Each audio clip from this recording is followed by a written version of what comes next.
And good evening, everybody, and welcome to Going nuCLEar, full-blown coverage of the land. I am Ethan Berg, and alongside of me is my co-host Mike Rasinski, and joining us from across the pond once again, we have Mike Pellegrini. Mike, how is everybody doing this evening? Doing very good. Can't complain. Can you guys hear me okay? Yes, we can. How are you doing, sir? Very, very well, thank you. Yourself? Excellent. Thank you for joining in. We do appreciate it. So, guys, I'm going to get straight to the point here, and let's head out to Kevin Stefanski in Berea this afternoon, talking to reporters after practice, the last day of training camp for the Browns. Kevin, Jameis took all the first team reps against the scout team. Do you plan to start him against Seattle? Yeah, I'm not going to get into Seattle plans just yet. Deshaun was a little sore. I decided to just hold back a little bit with him, but not overly concerned. When you say sore, arm soreness? Yeah, I'd say general arm soreness, but again, he practiced. I held him back. He could have gone. He's feeling fine. When having a PR strong rib injury, but I don't have enough just yet. Kevin, have you learned from Seattle and what their plans are for Saturday? I've exchanged some texts with those guys. I haven't had a chance to talk to Coach McDonald just yet, but we kind of texted what the general plan is. Kevin, how nervous a week is this in general for coaches and GMs, starting with practices and going through the games, possible mishaps? Yeah, I mean, it's part of the game, Tony. I mean, I get what you're saying, but that's been football since the dawn of this game. It's a physical sport. There's going to be times where guys get nicked up, unfortunately, and a lot of our guys are playing through things. I mean, that's the truth. This is a Warriors game, and these guys are battling through it. But, yeah, unfortunately, that's injuries are part of our game. Did Deshaun, was he sore before practice or did it happen during? Yeah, before. Is that the first time he's camped here? No, you're a quarterback. You're throwing a lot, so you get swinged. Kevin, you're not rolling him out. No. All right, guys. You just heard from Coach Kevin Stefanski, and I'm coming out. I'm shot out of a cannon. General arm soreness? Just when you think you've heard it all. And anything and everything is fair game here for the Cleveland Browns. This saga we have had with Deshaun Watson ever since we signed him has been a crazy roller coaster ride of emotions. So, folks, I have seen some people say RELAX. Give me the Aaron Rodgers relax. I've seen some people say, oh, Watson won't play until he's ready or wants to play. I've seen the entire range of responses from the story today that Watson has general arm soreness. To me, we've seen this movie before. Remember last season, after week 3 against Tennessee, before the week 4 game at home against Baltimore, all week, we're told by Stefanski, well, we're hopeful that Watson's going to play. There was no indication that Watson wouldn't play. 90 minutes before the game, he gets scratched and DTR gets word he's starting, and it was awful. So I'm tired of being told that everything's okay and to relax, and then it's not a big deal. The Browns are running out of time with a very talented roster. The defense, it's led by the defensive player of the year, Myles Garrett. And the unit was one of the top in the entire NFL last year. Yeah, we had problems on the road, but we were pretty elite at home. The Browns have Nick Chubb. Chubb is working back from a devastating injury. The time is now. And I'm tired of the drama with Deshaun Watson. I want him to play, and I want him to play well. I don't give a flying rat's behind about his prior legal woes.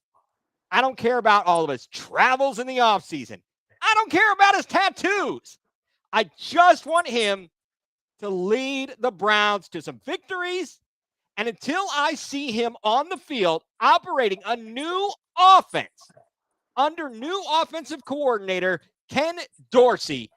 I'm not confident that it's going to happen.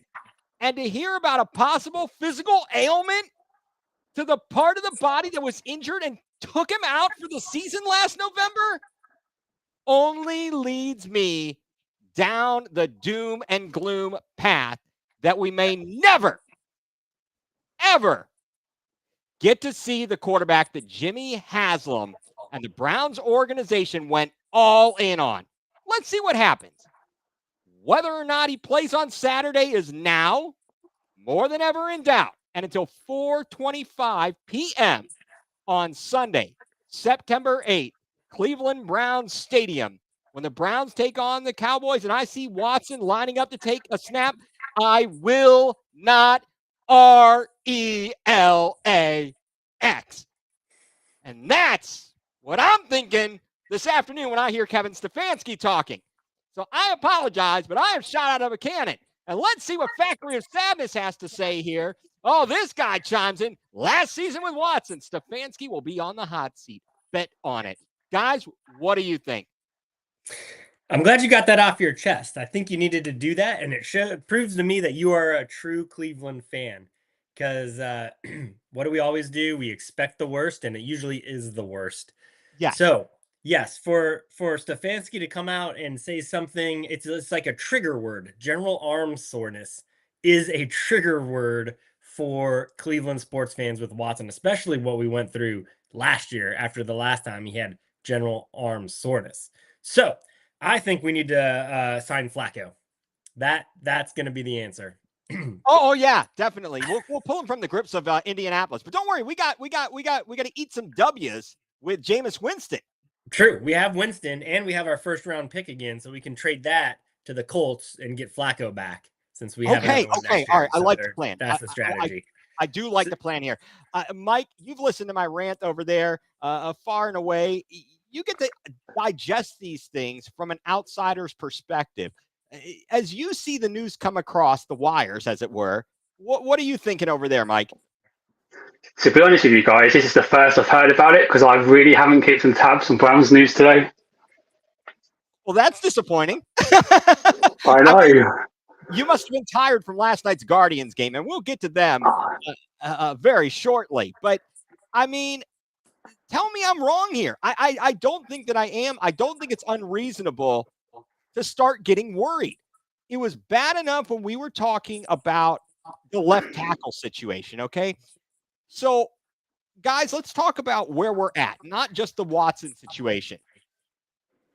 The Browns played against the Vikings this past weekend. We already knew that we were going into it with some left tackle questions. We are still waiting for Jed Wills to be back. Now, if I were to try and look at it from a positive perspective, I would have said, hey, we've got 4/5 of a really good line. We've got at left tackle Batonio, or left guard Batonio. Center, we've got Posick. Right guard, we've got Teller. Right tackle, we've got DeJuan Jones. That's pretty good. That is pretty good. But now I'm going to look at it from the glass is half empty. If the left tackle is not able to play well, that is going to leave Watson exposed. You're going to have to give extra help on that side in pass protection. You are going to limit the type of offense you're going to be able to run. And all of this remains to be seen. So the Minnesota game was bad on a multitude of fronts. So now wait a second. Factory, Cleveland Browns need a book, Football for Dummies. Yes. I think I might be a dummy because I read these things anyway. But so at left tackle, the situation went from bad to worse. How is this possible, guys, that Jermaine Ifedi starts at left tackle, James Hudson at right? They switch midway through the second quarter. Then Hudson has his ankle rolled on late in the first half, leaves the game. He's replaced by Hakeem Adeniji. Then Ifedi injures his hand in the third quarter. Shortly thereafter, Tyler Huntley throws an interception in the red zone, a terrible pass. And I got to credit the guys for effort here. Jermaine Ifedi, or let's see, I'm sorry, I'm getting all my people. Adeniji suffers a knee injury trying to chase the guy down from the Vikings to get him out of bounds. And Huntley, he lost his helmet, picks it up, puts it back on, runs down, and they eventually get the guy out of bounds. So I credit them for the effort there. But this is the second time, granted, last year, I mean, regular season versus preseason, we got Dustin Hopkins hurt on a kickoff, a kickoff return that he was trying to stop somebody because of crappy tackling and coverage. And now we lose an offensive lineman because of stupidity. I mean, come on. I mean, this is crazy. Absolutely crazy. Guys, have you ever seen a team with worse luck than this? Anybody? Mike, you've seen a lot over there in England. You've seen Tottenham. They've had their injuries. You've watched a lot of Cleveland sports. Have you ever seen a team this cursed? I don't think so. And the worrying thing is we're investing so much money on this team that it seems we always deal with some kind of issue, no matter what it is. Like this year, it's definitely the offensive line and the quarterback issue. Yeah, absolutely. And Mike, you're a lifelong Browns fan. And I mean, do you think any team seems to go through this as much as the Browns do? Yeah, I mean, we went through it last year. That's proof enough right there. But I guess what could give you hope a little bit is that they overcame last year, at least to get to the playoffs. And so they succeeded. And I credit Stefanski a lot for that. So I guess I kind of lean on, I do trust Stefanski because he's done it before and gotten him through adversity. But there's, the other things that he said during this press conference that were a quick bite too, was that Strong got carted off in an ambulance. We have Denzel Ward still in the concussion protocol. Chubb's not going to be ready for week 1. So we're still in a world of hurt besides just the left guard position as well. So yeah, we'll see what they do. Yeah, I mean, the fortunate thing, guys, is this. We got an update on the Pierre Strong situation. He did, leave practice and then was taken to the taken to the hospital by ambulance. It was precautionary. He was having shortness of breath issues. And they ultimately just said it's a rib contusion. But that's obviously a problem for a running back. And we're now short on bodies in the running back room. We're talking about Jerome Ford, Deontay Foreman, thank goodness. He is experienced. He bounced back from that, scary situation at the Greenbrier. He played well against Minnesota. So I'm okay there. I've seen Stefanski and I've seen the offense manipulate things, but honestly, we had a lot of runs where we're getting like no gain or getting hit behind the line of scrimmage. And then the Denzel Ward thing. So if you trust the stupid Fansky, doomed as well, season over by October. Wait, you're talking about the 2-time coach of the year, 2 times in 4 years? I think we got to give him the benefit of the doubt a little bit. We may have to. But the Denzel Ward thing, right? He goes down in practice. He hits his head on the ground. He's wearing the Guardian cap. We're told he's put in the concussion protocol. And today, Stefanski confirmed that, yes, in fact, it is a concussion. 5th in 7 seasons. And who knows if he had others before then, as he's been coming up. And it's really scary. And for him as a person. And we talked about this last week, fellas, that, about these concussions and issues. And I don't know. I don't know if he's going to be able to make it back. But I think his shelf life is getting shortened here. So, yeah. And I guess what's worrying to me too is the first part of the season is the easy part. So yes. If we kind of blow it during the first few games, we have Dallas, Jacksonville, the Giants, Las Vegas, Washington, and then it starts getting harder when we start playing Philly, Cincinnati, Baltimore, and after that. So if we can't really lock up those first 6 games, there's zero room for error when we start playing really, really hard teams after that.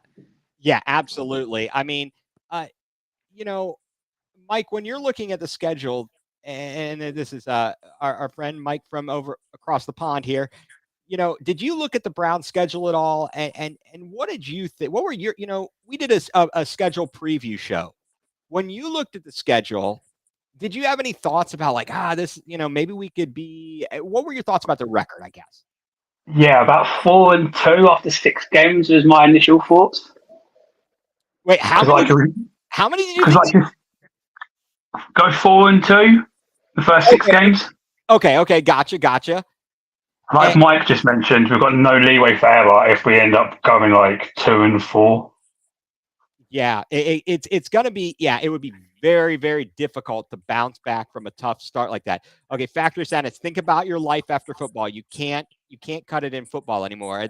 Speaking of Denzel Ward. So yeah, it is really troubling. I mean, I don't know. I'm already starting to dread the upcoming season. What I was thinking about having so much hope for, it's kind of like the opposite of where we were with the Guardians when we were approaching the season. We were kind of approaching that with not much hope.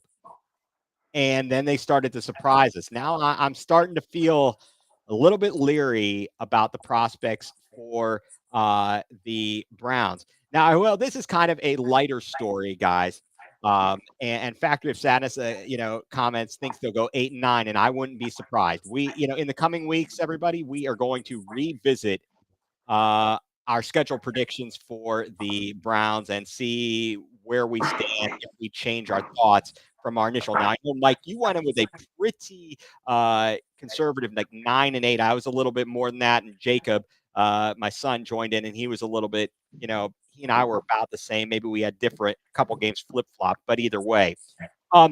So what do you guys think about the fact that there was a member of Cleveland City Council outside of Brown Stadium on Saturday afternoon while it was sunny doing a poll of fans about whether they wanted to stay in Cleveland or go to Brook Park? And they said that their non-scientific study found that the people wanted to stay in Cleveland. 60% of them. What do you think those same people were saying when they got rained on in the second half of the game and all you saw were orange seats? Yeah, and that was during an August game too, and it's nice and warm, and there's no snow, and no, that's some stunt politics at work right there. Yeah, I can't take that seriously. I mean, Mike over there, you go to. I mean, soccer's played in whatever the elements are, but if you had a choice between playing in a dome as a fan of your team playing in a dome stadium where you didn't have to worry about cold weather or rain, I mean, where do you stand on that? Wouldn't you be in favor of that? I would, but unfortunately, I'm a bit of a weirdo. I actually like cold weather, but I would say that percentage of 60% did seem a bit low for me. I expected it to be a bit higher. Really? I don't know. I thought that most people, after seeing the presentation, would have been kind of where I am. I'm all over, like, look, I want to have a place to play where I don't have to worry about the weather or whatever. And then Factory of Sadness with his comedy, move out of Cleveland, leave the curse of the city. Well, wait a second. I guess maybe he's saying if they move to Brook Park, that will be out of the city. And that'll work. Okay, great. Yes, good point. Excellent point there, buddy. I love it. No, so guys, that was craziness. And then early in the week, my friend and beat reporter from The Athletic, Zach Jackson, reported that he heard some rumors from league sources that there were some inquiries made about trading DTR. He didn't say that the Browns were looking to trade him, merely that other, per the sources, teams had inquired. And I know that kind of was a bit of a story there for a hot minute. And I don't know what they're going to do because I don't think there's any way, shape, or form that you're keeping all 4 quarterbacks. You're going to have Watson and Winston. And then the third quarterback would ideally be on your practice squad. But the fourth quarterback they're not going to clear waivers. They're going to get picked up by somebody. Where are we standing on DTR versus Huntley? Mike, I'll let you know over there. Mike Pellegrini, I'll let you go first. Well, based on what I saw from Sunday's game, neither of them performed pretty well. Right. So I would potentially just let them go wherever they want to go and just end up dealing with the practice squad situation further down the line. Okay. All right. So I mean, would you if they're going to keep a third quarterback? Do you think that you want to go with the DTR situation? Is he's a draft pick? You're invested in him, and he's cheap. Tyler Huntley has more experience and has won games in the AFC North and has played a lot. So, but the problem is, if you try and keep Huntley on the practice squad and then just let the other guy go, you're risking losing both, because obviously Huntley would be on the practice squad and is more likely to get picked up than the other guy. Yeah, at some point, I don't know what all the maneuvers would be, but I hear what you're saying. I hear what you're saying. Mike, what do you think about the DTR Huntley argument there? Yeah. So what was DTR was what, a 5th round draft pick? Yes. Is that right? So I would say whatever you can get the most value for. I don't think anybody's going to be trading for Huntley. So if people are offering either picks or other valuable players for DTR, I say trade them, because ideally you're not going to be using your 3rd string quarterback that often. I hope we can get through, knock on wood, the season with 2 quarterbacks. And I think we do have an upgrade for our number 2. And if it comes down to needing a number 3 quarterback at some time, I mean, is DTR really going to lead you to a Super Bowl anyways? So you could probably pick up an equally talented quarterback off somebody else's practice squad at that point. So if you can get somebody that's really going to help you, or get more than a 5th round pick out of them, I say you have upgraded your investment. So I would do it. Yeah, I'm kind of in that corner because I think we need help now. I don't know that we'd get anybody great, but maybe someone's got it. It's yet to be seen what cuts are going to happen and who's going to end up on the market that the Browns might pick up, and what that's going to open up. It's certainly going to be very interesting after this weekend, after Seattle, and as we go to next week, and then rosters get trimmed down. So I'll be looking forward to that. So, Mike Pellegrini, wanted to go over to you and get your thoughts about the opening weekend of the English Premier League. Tottenham, our team, come on you Spurs. Well, a bit of a disappointment there in Leicester City with the 1-1 draw. What were your thoughts about Tottenham and just impressions from around the league? Well, starting with Spurs, it was just the same old patterns from previous seasons. Yep. Not killing games in the first half an hour and then letting teams get back into it. Yep. What was your thoughts?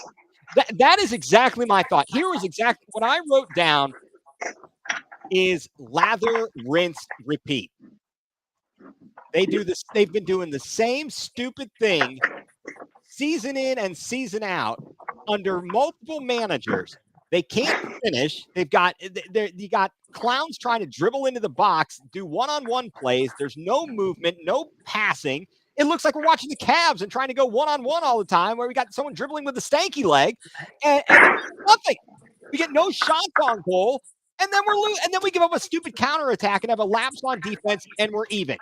And yeah, we have no traction defense. That's the problem. It's horrible. It's absolutely horrible. I was disgusted by it and frustrated to start the season off. And then I'm watching other teams. They're taking care of business, even in the early going when everyone, you see Liverpool beat Ipswich. And let's see, who did City beat? Chelsea. And that's a huge victory at Chelsea. They took care of business. They did what they were supposed to do. You can't drop points this early in the season to teams that are in the lower half. I know Leicester City a few years back had a miracle and won the Premiership, of course, but we can't do that. We just can't do that. And I'm a little bit disappointed and hopeful that this team breaks the funk. I mean, Yeah, I'm fed up with everyone going. I'm fed up with everyone going. Oh, it's the first game of the season. Don't worry about it. We'll bounce back next week.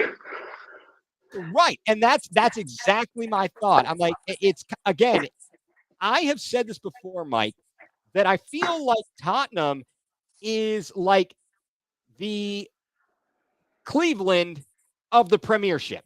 It's like the They're like the Cleveland. Cavs. They're like the Cavs of the Premier League in a way. Yeah, it pretty much. It just seems like they have all this talent and they can't put it all together. And it sucks. It just But to sucks. me, it's a mental issue. I think rather than a talent. I think it's more of a mental issue rather than a talent issue. That's my concern. Okay, so like the Cavs, the mental aspect of it. I don't know. I'm just We're at 6 coaches in the last 6 years, and nothing seems to change. no, absolutely not. I mean, can you believe? All right, so Mike, if you're not familiar with this, the Tottenham Hotspur has had over the course of what would you say, Mike Pellegrini? Like what we've had, we had Gareth Bale, we've had Harry Kane, we got Heung-min Son. We have had some of the best strikers in the game. You know, it's kind of like having the best scorer in basketball. And we can't do anything with it. Cannot make it work. It's crazy. It's just crazy frustrating. It's like watching all the LeBron years when they couldn't put a team around him. Do they need a Ted Lasso? I don't know. I mean, is my description pretty on there, Mike? They also tried to have some of the best coaches in the world, and that didn't work either. Right. I mean, so what did we have? Dating back, we had Redknapp. Then we went to who did we go to after Redknapp? Pochettino? I was talking more about Mourinho and Conte, to be fair. Yeah, Mourinho and Conte. Right. I was going to go to some Mourinho and couldn't do squat. So, yeah, not good. Well, I will just have to wait and see what is to come for Spurs and the rest of the Premiership. It annoys me because 2 points drop like that so early in the season, at the end of the year, could have literally been the difference between getting like top 4 and missing out. And people are going, "Oh, it's only the first game of the season." Exactly, and it comes down to the goal. I mean, obviously the goal. You know, Mike, if you're not familiar, it goes by the points and then goal differential. So you not only need to win, you need to obliterate teams that stink. And almost like the NBA in-season tournament. Yes, exactly, and I got to tell you, we're going to go to that in a minute. We're going to get to the Cavs schedule, and I just want to touch on the in-season tournament because I got some thoughts on that. I got some thoughts there. I'm a little riled up here, folks. A little riled up. So, okay. That's what's going on across the pond in the Premiership. Let's talk about the Gardos. The Gardos have been what many would consider like an abject failure since the beginning of July. Yet, as you pointed out, Mike, they're still at the top of the American League, despite having a recent 7-game losing skid, then another 3-game losing skid. How are they doing this? And last night, they give up 2 home runs in the first inning. Thank goodness solo shots in that crappy Yankee Stadium with their short porch, at the foul poles, in each of the corners. They somehow miraculously win, but they had to use their entirety of their bullpen, and they win in 12 innings over the Yankees, 9-5. So, Mike, you did some research into this. Kind of what are you seeing? What are your thoughts about where the Guardians have been and where they might go? It's they can't score any runs. That's the problem. When they got swept by the Brewers this weekend, they scored a total of 4 runs for all 3 games. They had, I think, runners in scoring position 6 times for the entire weekend.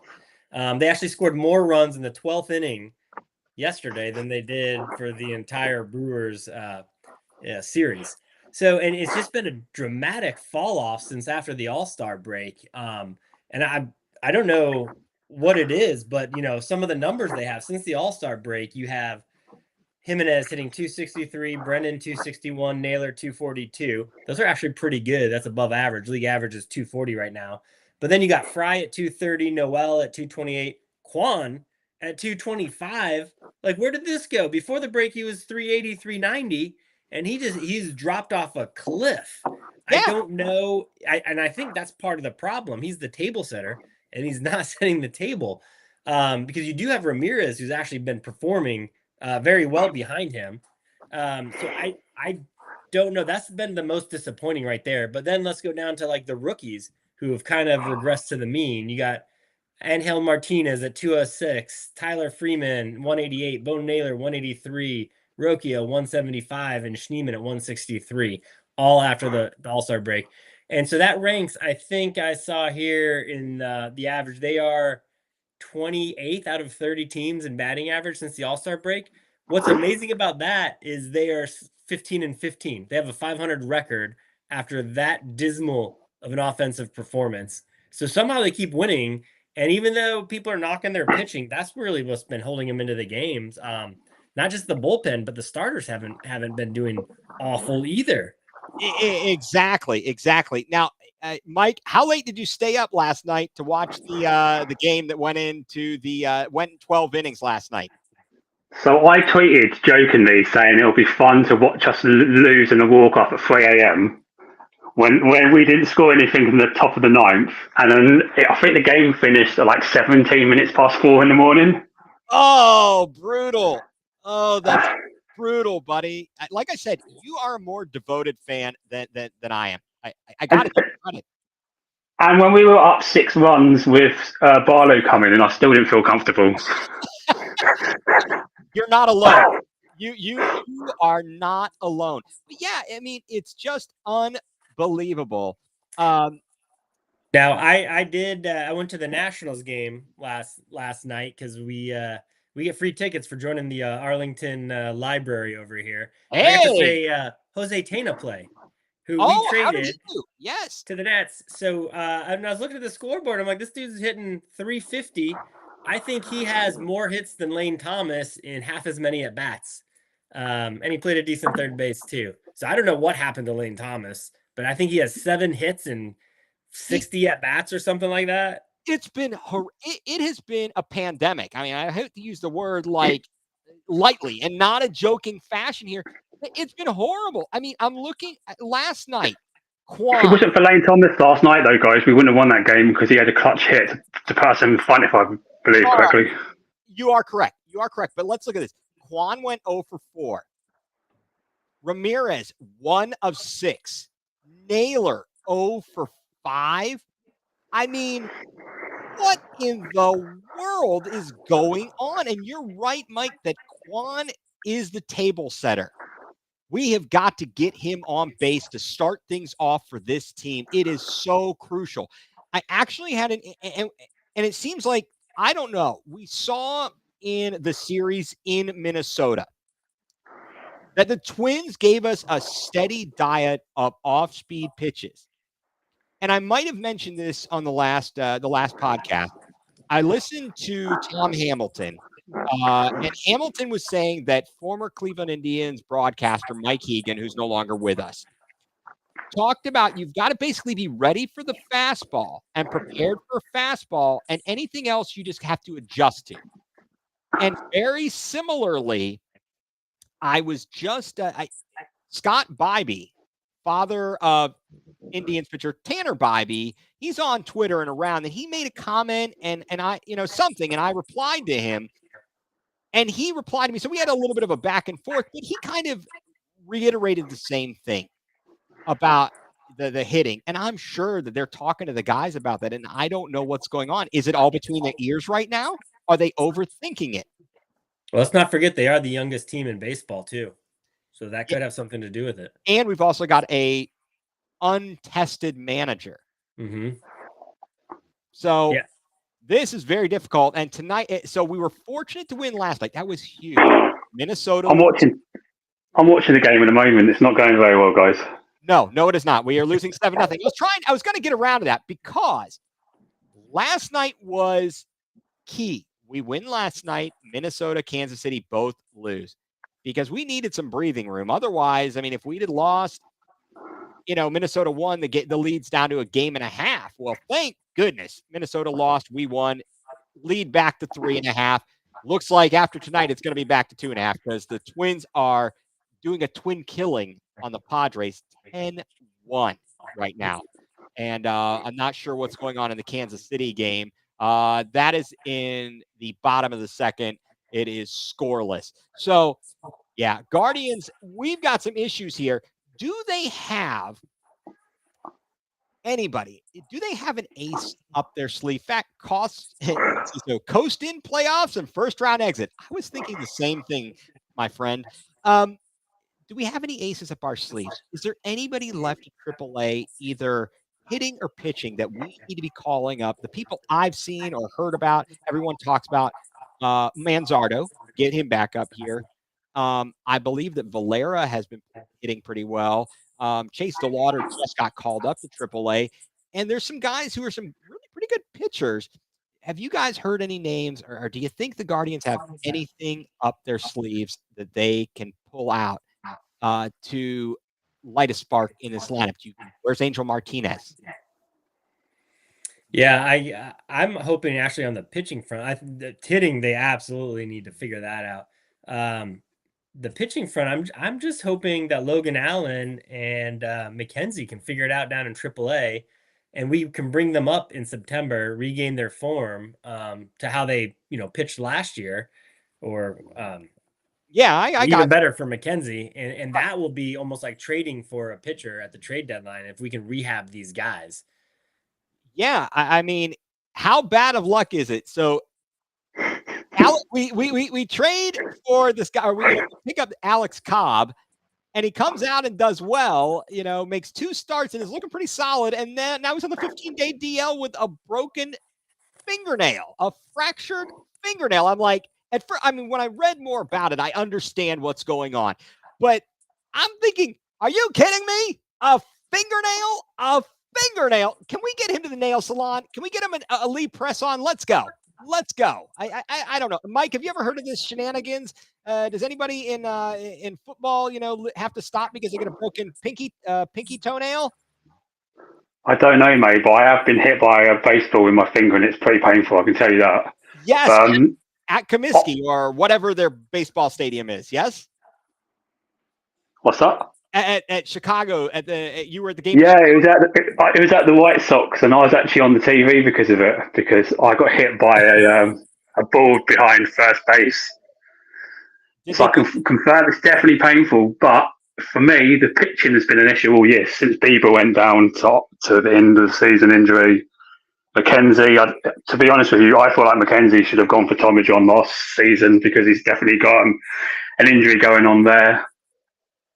Yeah, and I mean, the thing is, it's like the starting pitching every night, it seems like they are giving up a first inning run, whether it's a solo shot or what. It's like, how can we keep doing this? What was the stat? Was it 14 of the last 15 games or something? We'd given up the first run or something? I didn't see that. Mike, had you seen that stat? I wouldn't doubt it.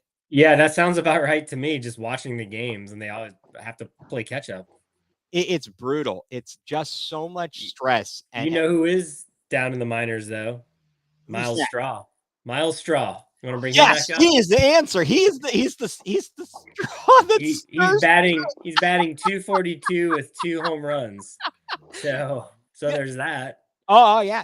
Travis Bazana. Hey, that guy by next year.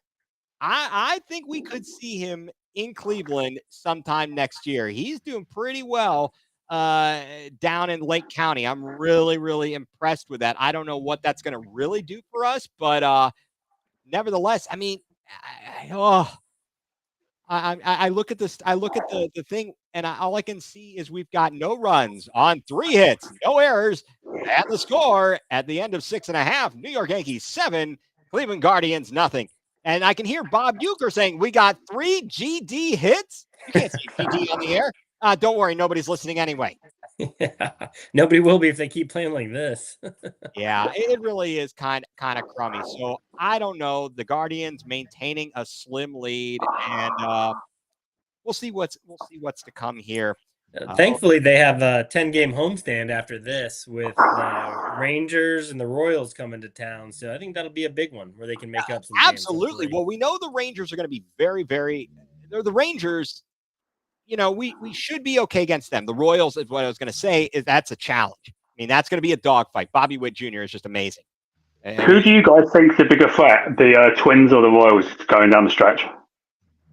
Ooh, good question. Let's see. I'd love to look at the sketch. I think that the Twins are a better team put together overall.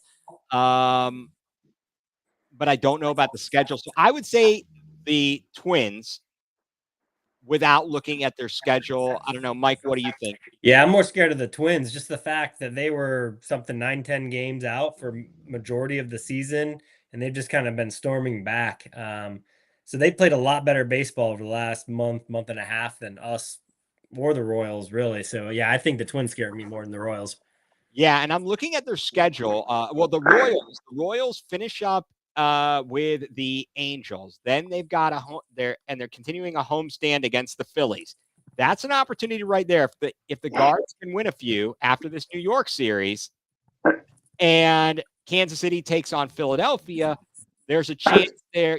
Philadelphia is going to be very tough, even on the road in Kansas City. Maybe you can pick up a game there. That's going to be key right there. And taking a look here, what does Minnesota have coming? The Twins have got Philadelphia in the next two series, I believe, because I think they've got the Cardinals and then the Phillies afterwards, if I'm correct. Okay. So if they've got, yes, you're right. They are home to St. Louis. Actually, they are home to St. Louis and the Braves. And the Braves. That's it. And they've got, Mike, you mentioned a 10-game homestand for the Guardians. 1, 2, 3, 6, 9-game homestand coming up for the Twinkies. So there's a website, Tankathon, if you go to it, and they will give you the up-to-the-date remaining strength of schedule for each team. Okay. Kansas City is third toughest remaining, with their opponents are .532 winning percentage. Okay. Minnesota is 10th with a .506 opponent winning percentage. Cleveland is 11th at .503. So we actually have the easiest of them. Okay, and what's the split? I would love to know the split of home and away games. That I don't know, but I do know. I think Cleveland still has played the fewest home games. In the whole league. Yeah, we do. Yeah. Okay, because so far we've played 58 home games. Minnesota's played 60. Kansas City is currently playing. They'll have played 66. So we've got 23 home games and like 12 away games left the rest of the year or something. Something like that. Yeah, that's about. Well, actually, after tonight, I think 13 road. 13 or 14. I got to do the math, and math is hard on my feet here. I'm trying to think about that. All right, so I don't know. We'll have to wait. We'll see what this week has in store for us. The Guardians. Let's hope that they can figure out the bats here. I think that getting one win in New York was amazing. If they come up with a second win here, that would just be like way overshooting the expectations. Certainly losing to Milwaukee, getting swept to Milwaukee stinks when you had good pitching and just couldn't get any hitting. But on typical, I've been moaning about pitching for the last 2 weeks. We put in 2 good performances and we score no runs. And that seems like last year. That seems like what we went through a lot last year. Just could not get any scoring. I think it's there. We've got the hitters. Although I'm not sure about Rocchio. 2 nice punts yesterday, though. I'll give him that. Hey, if he could do that, I'll take him. If he can do like Willie Mays Hayes, lay down a bunt. Sure. This guy has a family. That's literally all he's good at. Yeah, exactly. So, which is why I'm hoping we move Gimenez to a shortstop and then find a second baseman for next season until Thingy's ready. Yeah, I mean, until if Bazana continues on his trajectory, that might be where it ends up. We shall see. All right, guys. So moving on, and this is kind of light news here. Cavs. Not much has been going on. It's been quiet, the Olympics, and we're going to start gearing up soon with the season beginning at the end of October. The schedule was released, and I got to tell you, how is it that we get a back-to-back to open the season with a road and a home. And then on the second night of the back-to-back home, we're taking on our old coach, JB Bickerstaff. Like, what is that? Does the NBA hate us?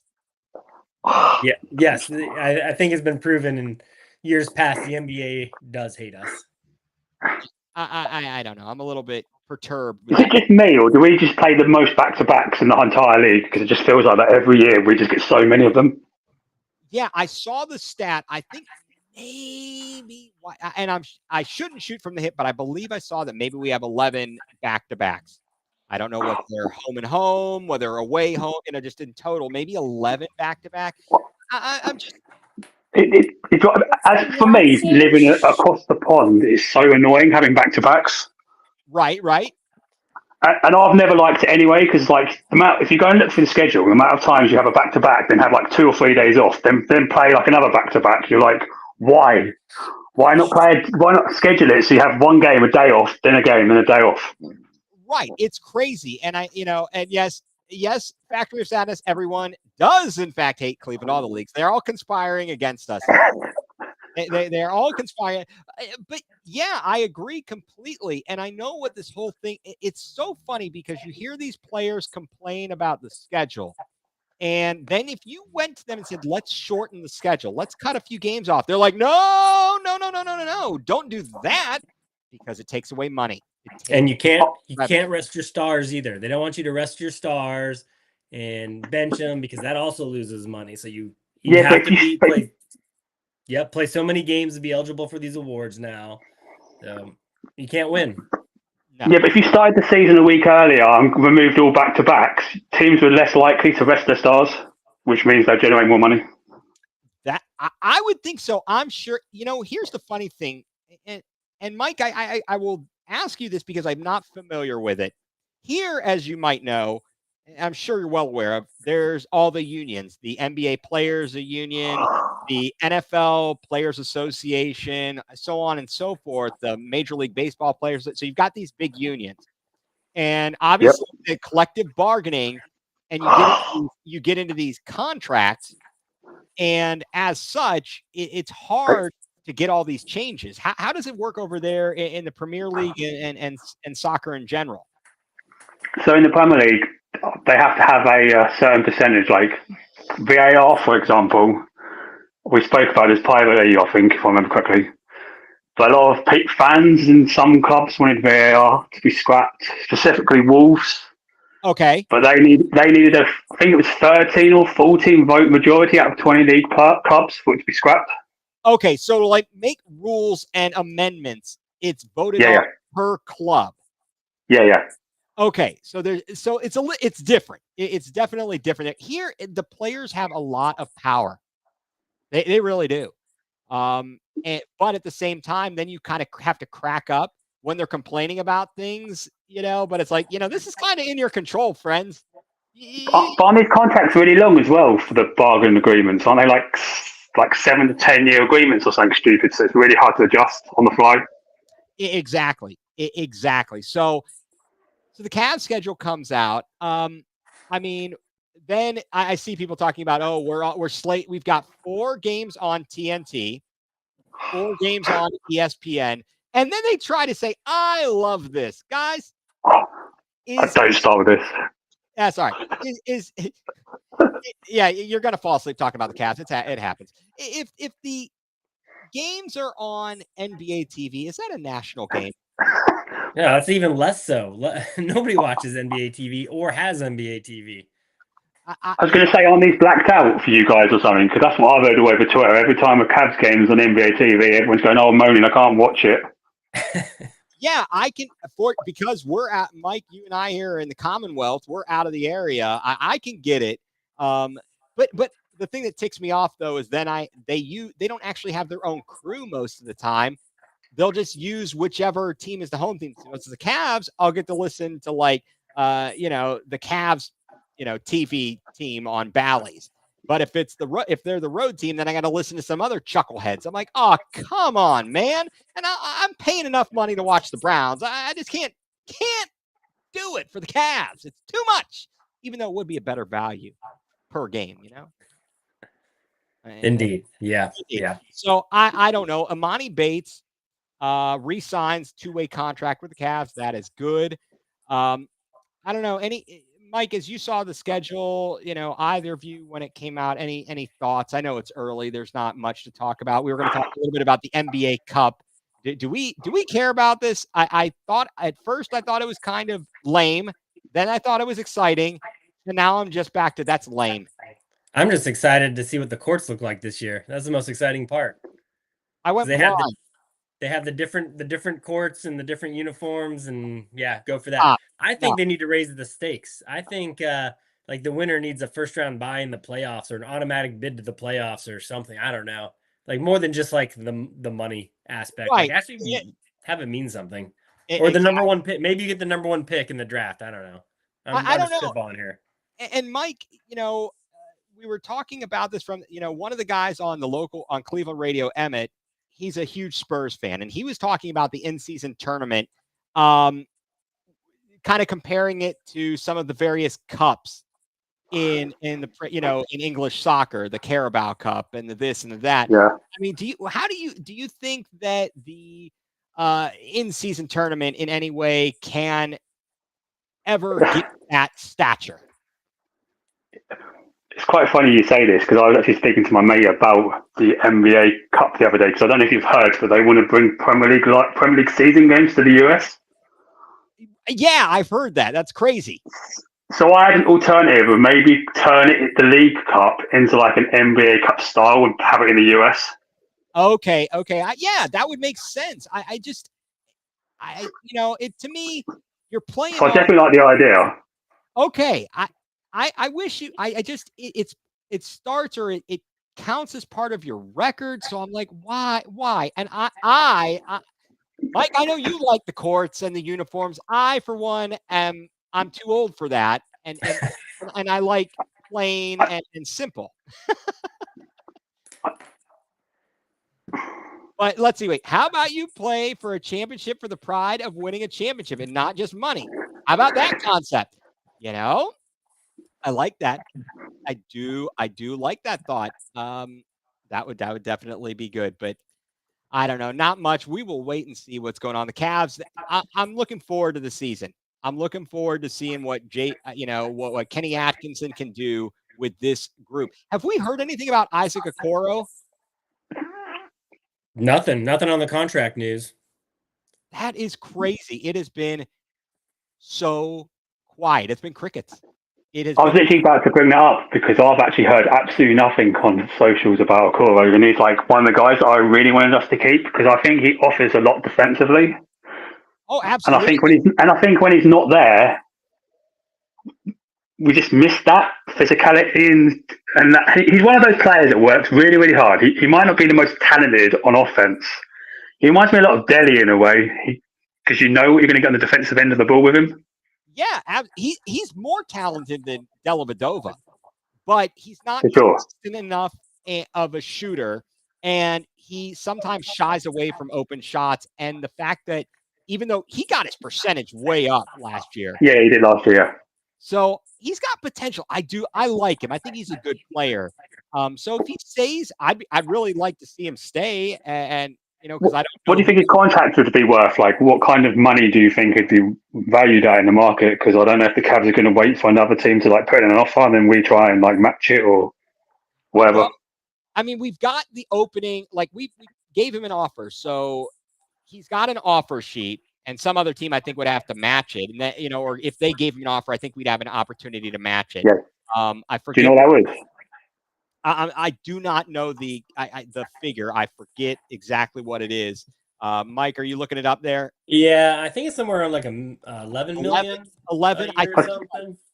That's not enough. I need more. Okay, 11 million is not enough for me. That's it.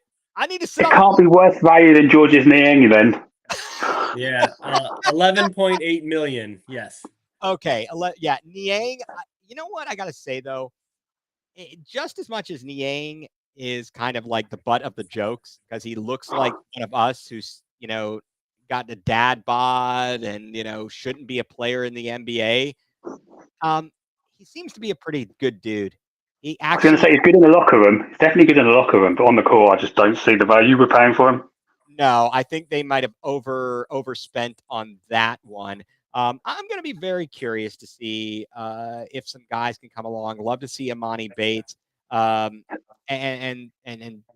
the player that we drafted from Cal. Certainly, Jalen. Who, who's that guy that we had last year that just sat on the bench for the whole season and never played a minute? Oh, didn't we get him from the Warriors or somewhere? Point guard. Oh, wow, a point guard. Oh, are you talking about the guy who was injured all season, Ty Jerome? Yeah. Yeah, that's the one. Yeah, he was useless. What's up? Is he still with us? Is he still like under contract or? All right, Mike, I'm going to go. I Let's don't go know. to the board. What do you got, Mike? Because I don't remember. I had forgotten about him because he was invisible, obviously. Yeah, it looks like Ty Jerome is still on the roster. Oh boy, I'll give his minutes to Sharif Cooper. Okay. Yeah, I actually just saw a picture of him. I'm like, I don't recognize this guy at all. Oh, I good. couldn't have picked him out of a lineup. Oh, excellent choice. Maybe we can go back to the day. Can we get Ben Poquette out there? How about Mel Dinnerbell Turpin? How about What's your guys' thoughts on the South Sudan guy that we've just added to the roster or whatever it is? I didn't read. I saw that, and I mean, I don't have much information on him. I like the fact that they were trying. Seeing these international players, it's worth a shot. I'm going to be curious to see if Travers can make an impact because now he's released from his Australian club contract and can come over here and play for the Charge, and I think might be on a two-way. So I think there's a lot of positivity. I'll say this much, guys, and for as much drama as you have with some of the players and their personal lives for the Browns, you don't hear anything like that with the Cavs and even and the Guardians the same. But you don't hear anything, and it's kind of nice to not have that kind of outside noise. Yeah, I agree. That was one of the great qualities of Bickerstaff is that he just ran professional organization. Yeah, whether they liked it or not. I mean, obviously that story came out at the end of the season. Right after they lost, the Athletic, releases that story. It certainly wasn't good, but hopefully Mike will hop back on here. Might have lost his connection, but we'll wait. We'll check that out in a moment. What's going on with the Guardians right now? Are we still down 7-0? Still down 7-0. Oh, fantastic! Twins are up 10-1, and the Royals are up 2-0. So it's not going to be a good Wednesday for us sports wise. No, it's not, because I know what's going to be the first thing that's going to be talked about tomorrow on sports radio. What's that? General arm soreness. Yeah, at least people forget about the Guards game, I guess. See, that's what I like. I kind of like having multiple teams to cheer for, because you hope that at least one of them does well. Okay. Are we getting? I think Mike is back. Let me see if he's back here. Let me see. There he is. Okay, Mike, are you back with us, sir? Sorry, mate. My phone overheated. Yeah, it overheated. Did you stick it in the toaster oven? Will you stop that? It literally closed my web browser saying my phone's overheated. All right. Well, you know what? I think that your phone is about ready to go nuclear. So, Mike, last week you talked about the sweltering heat there in the UK. Why don't you tell us what has you going nuclear this week?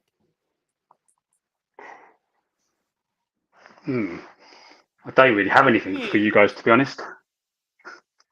You know what? And that's okay. That is all right. Well, you know what? You think on that. If you come up with anything in the next few minutes, you let us know. But you know what? I wish I didn't have things to go nuclear about, but I'm always got things to go nuclear about. But Mike, up in the Commonwealth, what has you going nuclear? Well, since it's almost college football time too, and I was trying to figure out which team plays for which conference now, since they've, every team seemed to switch conferences 5 times over the last 2 years. It's college football and their conference alignment. So the Big Ten has 18 teams, the Big 12 has 16 teams, and the Pac-12 has 2 teams. None of it makes any sense. College football is essentially just another minor league professional football team, and they're doing all of this for the money, and I think it ruins the game. As I was researching this is an interesting fact, though. Did you know that Ohio has the most FBS, or the second most FBS schools of any of the states in the Really? country? Yeah, Texas, from my research, has 13, and Ohio has 8, which is second most. Thanks to the MAC.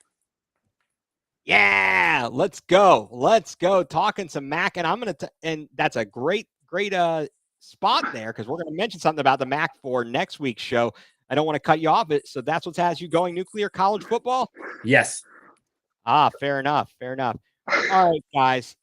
What has me going nuCLEar is all right. So the topic of conversation often comes up around Thanksgiving and in that time period. When is it okay to put up Christmas decorations, and by when do you need to have them taken down? What's the appropriate time frame, right? Halloween is out of control. Okay? It's out of control. First of all, you go to Home Depot, you go to Lowe's. They got sections of inflatables. It's all over the place and in my face. It is August. It is not even Labor Day, folks. Halloween is October 30 freaking 1st. Are you kidding me? We are more than 2 months away from it, and everybody's starting it. And I was taking my walk around the neighborhood, trying to keep my exercise on.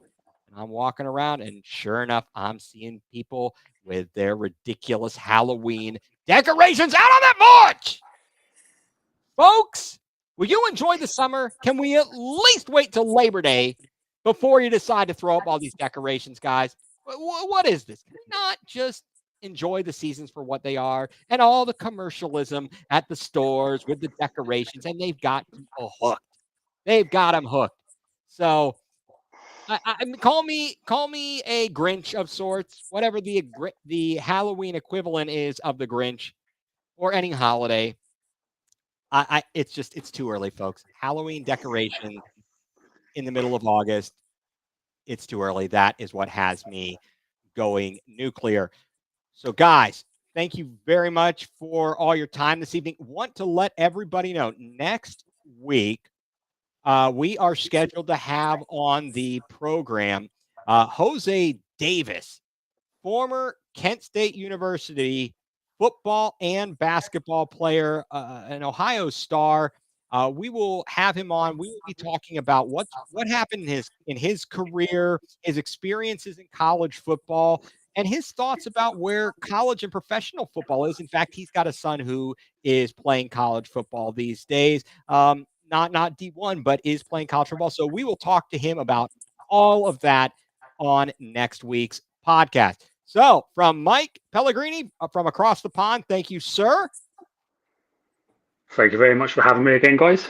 Yes, great to have you. And Mike in the Commonwealth, awesome as always. And we will look forward to talking to you next week. So for Mike across the pond, Mike Rasinski, I'm Ethan Green.